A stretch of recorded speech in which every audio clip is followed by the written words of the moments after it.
APPSC ప్రిపరేషన్లో ఉన్న అభ్యర్థులకు స్వాగతం. ఇండియన్ అగ్రికల్చర్ అంటే భారతీయ వ్యవసాయం. ఈ టాపిక్ ఎంత కీలకమో మనందరికీ తెలుసు. అయితే దీన్ని కేవలం వాస్తవాలుగా, డేటాలాగా కాకుండా ఒక కథలాగా అర్థం చేసుకుందాం. సమస్యలు ఎలా వచ్చాయి, వాటికి పరిష్కారాలు ఎలా కనుగొన్నాం అన్న కోణంలో చర్చిద్దాం. ప్రిలిమ్స్ కోసం అత్యంత ముఖ్యమైన అంశాలను ఈ విశ్లేషణలో చూద్దాం. ఆధునిక భారత వ్యవసాయ ప్రయాణాన్ని మనం ఒక 4 అంకాల్లో చూడొచ్చు. ప్రతి అంకం అంతకుముందున్న సమస్యకు ఒక సమాధానమన్నమాట. ఇది ఆహార కొరత అనే ఒక పెద్ద సమస్యతో మొదలయ్యి దానికి పరిష్కారాలు వెతుక్కుంటూ ఎలా ముందుకు సాగిందో ఇప్పుడు చూద్దాం. మన కథలో మొదటి దశ ఏంటి? స్వాతంత్ర్యం రాగానే దేశం ఎదుర్కొన్న అతిపెద్ద సవాలు తీవ్రమైన ఆహార కొరత. మరి ఈ భయంకరమైన సంక్షోభాన్ని ఎలా అధిగమించారు? అక్కడే మన కథలో రెండో దశ, ఒక కీలకమైన టర్నింగ్ పాయింట్ వస్తుంది. అదే మొదటి హరిత విప్లవం. దాని గురించే ఇప్పుడు వివరంగా చూద్దాం. ఈ సిస్టమ్ మోడల్ చాలా కీలకం. చూడండి, దీనికి మూలమేంటి? అధిక దిగుబడినిచ్చే హెచ్వివి విత్తనాలు, ఇంకా రసాయనిక ఎరువులు. ఇవి ఇన్పుట్స్. మరి దీన్ని ముందుకు నడిపిందెవరు? అంటే ఉత్ప్రేరకాలు. ప్రపంచస్థాయిలో నార్మన్ బోర్లాగ్ అయితే, మన దేశంలో భారత హరిత విప్లవ పితామహుడు ఎంఎస్ స్వామినాథన్ గారు. ఫలితాలైతే అద్భుతంగా ఉన్నాయి, నిజమే. గోధుమల ఉత్పత్తి ఎక్కడి నుంచి ఎక్కడికో దూసుకెళ్ళింది. కానీ ఇక్కడే ఒక కొత్త సమస్య పుట్టుకొచ్చింది: ప్రాంతీయ అసమానతలు. అంటే ఈ విప్లవం వల్ల వచ్చిన లాభం అందరికీ సమానంగా అందలేదు. కేవలం నీటిపారుదల సౌకర్యమున్న పంజాబ్, హర్యానా, పశ్చిమ ఉత్తరప్రదేశ్ రైతులకు మాత్రమే దక్కింది. చూశారా, ఒక సమస్యకు కనుక్కున్న పరిష్కారం ఇంకో కొత్త సమస్యకు దారితీసింది. ఈ ప్రాంతీయ అసమానత అనేది ఒక పెద్ద పాలసీ సమస్యగా మారింది. దీన్ని ఎలాగైనా సరిదిద్దాలి. అందుకే మన వ్యవసాయ విధానంలో ఒక పెద్ద మార్పు, ఒక పారాడైమ్ షిఫ్ట్ అవసరమైంది. సరే, ఇప్పుడు ఈ రెండు విప్లవాల మధ్య తేడాలు చూద్దాం. ఇది ఏపీపీఎస్సీ ఎగ్జామ్ పాయింట్ ఆఫ్ వ్యూలో ఒక హై యీల్డ్ టాపిక్. ఖచ్చితంగా ప్రశ్నలొచ్చే ఏరియా ఇది. గమనించండి, మొదటి విప్లవం టార్గెట్ ఇరిగేటెడ్ ఏరియాలు అయితే రెండవ విప్లవం టార్గెట్ మెట్ట ప్రాంతాలు, అంటే డ్రై ల్యాండ్స్. అలాగే ఫోకస్ కూడా మారింది. తీవ్రమైన రసాయనాల వాడకం నుంచి స్థిరమైన సస్టైనబుల్ వ్యవసాయం వైపు అడుగులు పడ్డాయి. ఇది చూడండి, అచ్చమో ఎగ్జామ్లో అడిగే స్టైల్లోనే ఉంది. అసెర్షన్ రీజన్ ప్రశ్నలు ఇలాగే ఉంటాయి. అసెర్షన్ ఏంటి? మొదటి హరిత విప్లవం ప్రాంతీయ అసమానతలకు కారణమైంది. ఇది కరెక్టే. రీజన్ ఏంటి?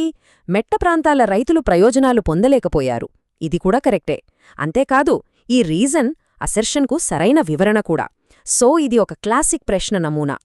ఓకే, ఒకవైపు ఈ హరిత విప్లవాలు నడుస్తుంటే మరోవైపు 70లు 80లలో ఇంకో కొత్త వ్యూహం వచ్చింది. మొత్తం వ్యవసాయాన్ని ఒకేసారి కాకుండా ఒక్కో రంగాన్ని ప్రత్యేకంగా అభివృద్ధి చేద్దామనుకున్నారు. అప్పుడే ఈ రంగుల విప్లవాలు తెరపైకొచ్చాయన్నమాట. ఈ టేబుల్ ఒక గోల్డ్ మైన్ లాంటిది. మ్యాచింగ్ ప్రశ్నలకు ఇది పర్ఫెక్ట్ సోర్స్.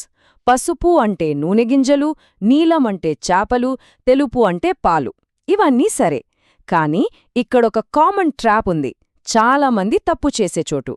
అదేంటంటే బ్లాక్ రెవల్యూషన్. బ్లాక్ అనగానే బొగ్గు అనుకుంటారు, కాని అది తప్పు. ఇది ముడిచెములు, ఇథనాల్ బ్లెండింగ్కు సంబంధించింది. ఇది ఖచ్చితంగా గుర్తుపెట్టుకోండి. ఈ రంగుల విప్లవాల్లోల్లా అత్యంత ప్రసిద్ధమైనది శ్వేత విప్లవం. దీని రూపశిల్పి డాక్టర్ వర్గీస్ కురియన్. ఆయన ఆపరేషన్ ఫ్లడ్ అనే ఒక అద్భుతమైన కార్యక్రమంతో మన పాడి పరిశ్రమ రూపురేఖల్నే మార్చేశారు. దాని ఫలితమేంటి? భారతదేశం ప్రపంచంలోనే నంబర్ 1 పాల ఉత్పత్తిదారుగా నిలిచింది. ప్రపంచ ఉత్పత్తిలో ఏకంగా 22% మనదే. కానీ ఇక్కడే ఒక చిన్న ట్విస్ట్ ఉంది. ఒక విరోధాభాసం, అంటే పారాడాక్స్ దాగి ఉంది. ఆ పారాడాక్స్ ఏంటంటే, దీన్నే మనం టీ కప్ కౌ పారాడాక్స్ అంటాం. అంటే ప్రపంచంలోనే అత్యధిక పశువులు మన దగ్గరే ఉన్నాయి, కాని ఒక్కో ఆవు ఇచ్చే పాల దిగుబడి మాత్రం చాలా చాలా తక్కువ. అందువల్లే సంఖ్యలో తక్కువున్నా సరే ముర్రాలాంటి మేలుజాతి గేదెలే మన దేశం మొత్తం పాల ఉత్పత్తిలో దాదాపు సగం వాటానందిస్తున్నాయి. ఇది ఎగ్జామ్లో అడిగే చాలా ట్రికీ పాయింట్. పాలే కాదు, మిగతా అనుబంధ రంగాలు కూడా బాగా అభివృద్ధి చెందాయి. ముఖ్యంగా ఏపీపీఎస్సీకి ప్రిపేర్ అవుతున్న వాళ్లు గుర్తుపెట్టుకోవాల్సిన కీలకమైన ఫ్యాక్ట్ ఇది.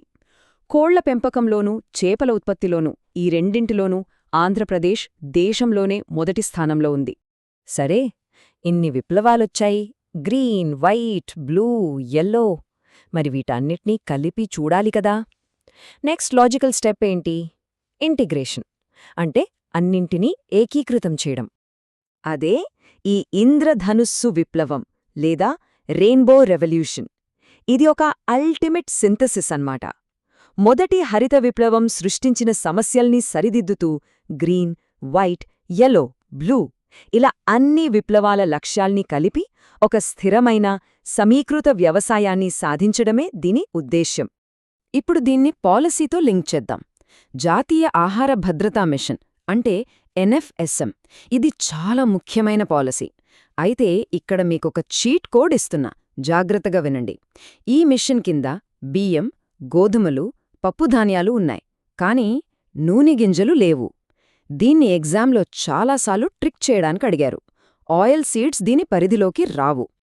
అలాగే ఈ కమోడిటీ బోర్డుల హెడ్ క్వార్టర్స్ కూడా చాలా ఇంపార్టెంట్. టీ బోర్డ్ కోల్కతాలో, కాఫీ బోర్డ్ బెంగళూరులో ఉన్నాయి. కానీ మన ఆంధ్రప్రదేశ్కు సంబంధించి గుంటూరులో ఉన్న టొబాకో బోర్డ్, అలాగే శ్వేత విప్లవానికి కేంద్రమైన ఆనంద్, గుజరాత్లో ఉన్న నేషనల్ డైరీ డెవలప్మెంట్ బోర్డ్ ఇవి చాలా కీలకం. చివరిగా చాలామంది కన్ఫ్యూజ్ అయ్యే 2 మార్కులు, అగ్మార్క్, ఈకోమార్క్. కన్ఫ్యూజన్ ఏమీ వద్దు, చాలా సింపుల్.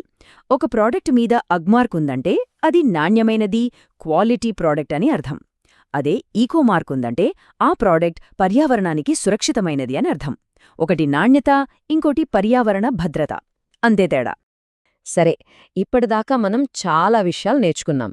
ఇప్పుడు ఫైనల్ రివిజన్. ఎగ్జామ్లో అభ్యర్థులు ఎక్కువగా తప్పులు చేసే 5 పాయింట్స్ ఏంటో ఫాస్ట్గా చూద్దాం.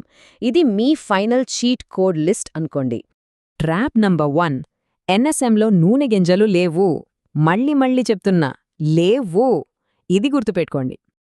ట్రాప్ నంబర్ 2, బ్లాక్ రెవల్యూషన్ అంటే ఇంధనం, ముడి చమురు, బొగ్గు అస్సలు కాదు. Trap number 3, tea cup cow paradox. పశువులు ఎక్కువున్నా పాల దిగుబడి తక్కువ, అందుకే గేదెలే మన పాల ఉత్పత్తికి కీలకం. Trap number 4, Andhra Pradesh. పౌల్ట్రీ అంటే కోళ్ల పెంపకం మరియు మత్స్య ఉత్పత్తి, ఈ రెండింట్లోనూ మనమే దేశంలో నంబర్ 1. ఇక 5వది, ఇది ఒక ట్రాప్ కాదు, ఇది మొత్తం కథ యొక్క సారాంశం. మొదటి హరిత విప్లవం అసమానతలను సృష్టిస్తే దాన్ని సరిదిద్దడానికి రెండో విప్లవం స్థిరత్వం మీద ఫోకస్ చేసింది. Problem, solution. మరిప్పుడు మన ముందున్న అతిపెద్ద సవాలేంటి? వాతావరణ మార్పు.